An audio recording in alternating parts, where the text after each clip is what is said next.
제4강 무조건적 선택 89페이지입니다. 날 사랑하셔서 값없이 은혜를 베푸셨다.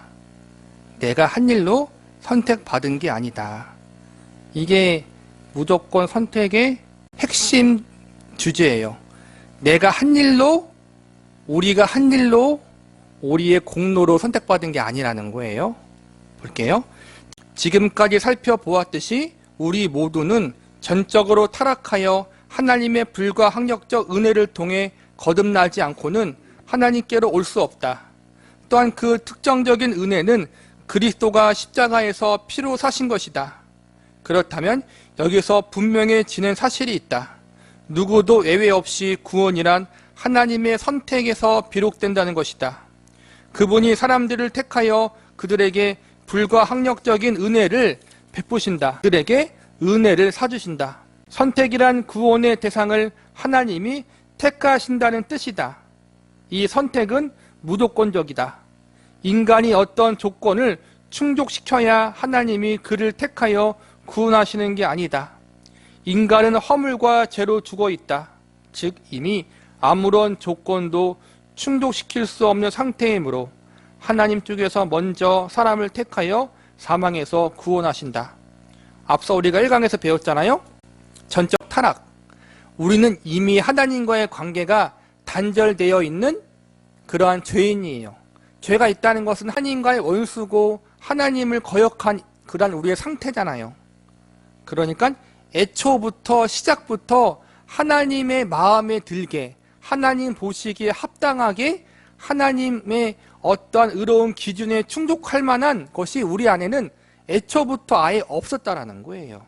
이미 영혼이 하나님과 단절되어 있기 때문에 하나님의 필요성조차 인식하지 못했고, 더 기가 막힌 것은 우리가 죄인이었다는 것 사실 자체를 아예 인식하지 못하고 살았는데 어떻게 하나님 앞에 하나님을 찾을 수 있고 어떻게 우리가 구원받을 수 있는 무엇을 어떠한 조건을 충족시킬 수 있겠어요. 그래서 우리가 그러한 죄인의 상태에 있을 때 하나님이 우리에게 불가항력적인 은혜를 주셨잖아요. 그 불가항력적인 은혜는 뭐예요? 우리가 거부할 수 없게끔 우리를 인격적으로 하나님이 설득하셔서 우리가 우리의 죄인됨을 깨닫게 하사 우리가 하나님 앞에 회개하도록 우리를 이끄시는 것이 불가항력적인 은혜예요. 그런데 이 불가항력적인 은혜가 우리에게 왜 왔을까요? 하나님의 무조건적인 사랑 때문에 그렇다라는 거예요. 무조건적인 사랑이 무조건적인 선택이에요. 우리가 자주 이야기하고 자주 말하는 것, 하나님의 한량없는 은혜와 사랑이 무조건적인 선택이라는 거예요. 왜 우리를 택했을까요? 이유가 없어요. 그러니까 우리가 우리 편에서 납득할 만한 이유가 없다라는 거예요. 하나님 편에서 볼 때는 우리를 사랑했기 때문에 택하신 거예요. 그게 전부라는 거예요. 우리가 아직 죄인 되었을 때, 우리가 하나님과 원수 되었을 때, 하나님 앞에 의로운 것이 하나도 없을 때 하나님이 우리를 아무런 조건을 보지 않으시고 무조건적으로 사랑해서 택하셨어요. 그런데 그렇게 택하신 우리들이 어떠한 잘못을 했다고 해서 하나님이 우리를 버리진 않으실 거란 말이에요. 그렇다고 최종 구원까지 무조건적이라는 말은 아니다. 구원은 무조건적이지 않다. 이 말은 하나님이 우리를 선택하신 것은 무조건적인 것이지만 그 무조건적인 것이 성립하기 위해서는 어떠한 조건이 있어요. 하나님 편에서. 그게 어떠한 조건이에요? 예수님을 믿어야 되는 것. 예수님을 영접해야 되는 것. 분명 우리가 충족시켜야 할 조건이 있다. 예컨대 그리스도를 믿어야 영생을 얻는다. 하지만 믿음이 선택의 조건은 아니다. 예수님을 믿어야 구원받아요. 그런데 우리는 예수님을 믿을 만한 놈들이 아니에요. 하나님이 누군지도 모르고 죄인인지도 모르는 우리가 예수님을 믿겠어요? 예수님을 믿는다는 건 내가 죄인 된 것을 인정하고 예수님 앞에 내가 죄인이었습니다. 십자가의 은혜, 대속의 은혜를 의지하는 것인데 죄인인 우리가 그것을 그렇게 하겠냐는 거예요. 그럴 만한 믿음이 우리에게 있겠냐는 거예요. 그게 아니라는 거예요. 그래서 예수님을 믿어야 구원받는 건 맞는데 예수님을 믿는 그 믿음이 우리에서부터 시작된 것이 아니라 하나님께로부터 시작되었다는 거예요. 그래서 우리가 자주 이야기하잖아요. 늘상 이야기하잖아요. 믿음은 하나님의 선물이다. 지금 그걸 의미하는 거예요, 여러분.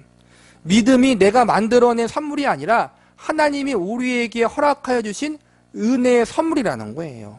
오히려 반대로 선택이 믿음의 조건이다. 하나님이 십자가에서 우리의 구속을 피로 사시는 이유는 이미 창세전부터 우리를 택하셨기 때문이다. 하나님이 불가항력적 은혜를 통해 영적 생명을 주시고 우리를 믿음에 이르게 하시는 이유도 마찬가지다. 하나님이 우리 구원하시기 위해서 우리에게 성령 하나님이 우리의 완악한 마음을 녹이시잖아요. 그래서 복음을 받아들이게 하시고 예수님이 나의 구주시라는 것을 믿게 하시잖아요. 그게 믿음이잖아요. 그거를 하나님이 우리에게 허락하신 거란 말이에요. 믿음은 내가 만들어낸 것이 아니다. 하나님이 선물로 주신 것이다가 이 의미예요. 그렇다고 해서 그 믿음이 하나님이 주신 건 맞지만 우리가 그냥 아무것도 안 하고 우리가 더 죄를 짓고 하나님 앞에 해야 할 열심에 대한 것을 부정하는 것은 아니에요. 예수님을 구세주로 믿는 믿음이 우리에게 주어지기까지 하나님이 우리의 인생 가운데 무수하게 역사하셨잖아요. 우리가 회개할 수 있도록 역사하셨잖아요. 하나님의 구원, 하나님이 우리에게 허락하신 믿음은 인격적인 거란 말이에요. 인격적인 설득에 포함하고 있다는 거예요, 여러분. 이걸 늘 잊지 말아야 돼요.